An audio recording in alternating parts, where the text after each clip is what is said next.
जो पट्टामुंडई जो म्यूनिसिपालिटी प्रेक्षालय आज गोटे कार्यक्रम चलती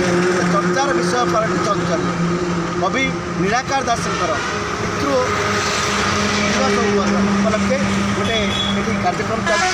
मो बापा कविता पाठोत्सव कर50 ऊर्ध जिलार प्रतिष्ठित कवि कवयित्री मैंने स्वरचित कविता पाठ कर बड़ खुशी आनंदर कथा ओडिशार प्रख्यात कवि गाल्पिक प्रसन्न पाठशाणी वयोज्येष्ठ व्यक्ति हेल्ले निमंत्रण रक्षा कर अनुष्ठान से आसी पहुँचती आम गणे आ खूब कम समय पर मंच में संबर्धना कार्यक्रम करा विभिन्न क्षेत्र में पारदर्शिता अर्जन करता व्यक्ति मानक मानपत्र उत्तरीय उपढापन देकर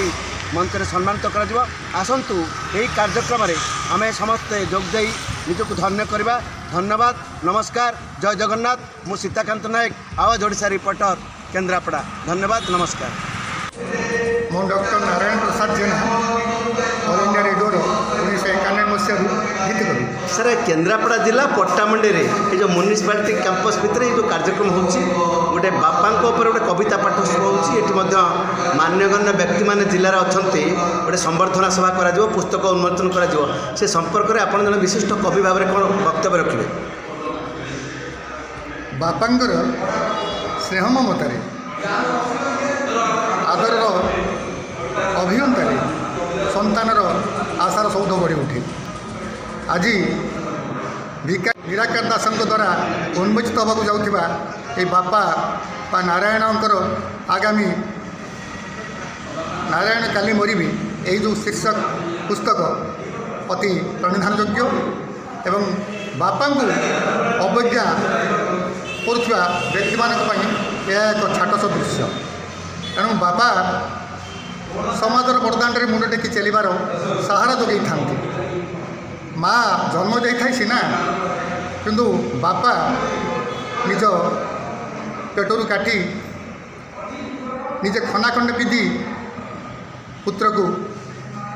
समाजर बरदाण्डे चलवाई सहारा जोगई था। तेणु बापा सम दुनियार कहीं ना मुझे वक्तव्य रखी निराकार दासंकर परी सुयोग्य संतान ये समाज समस्त को मिलू बापा को सही भाई सम्मान मिलू ये कही मोर वक्तव्य सांग करी। धन्यवाद। स्त्री मुताबक शाढ़ी गहना पुओ झील खर्च बहन कर बैग बंधु बांधव देवा गला हाथ ये सब पर समाज को देवा पाखे तुमर कौन अच्छे आस बापा मान किणवा अभिज्ञता पीढ़ी को पहाच कर पुत्र लक्ष्य प्राप्ति आगत बाध्य के शक्तिहीन दिए स्मरती साई वंचित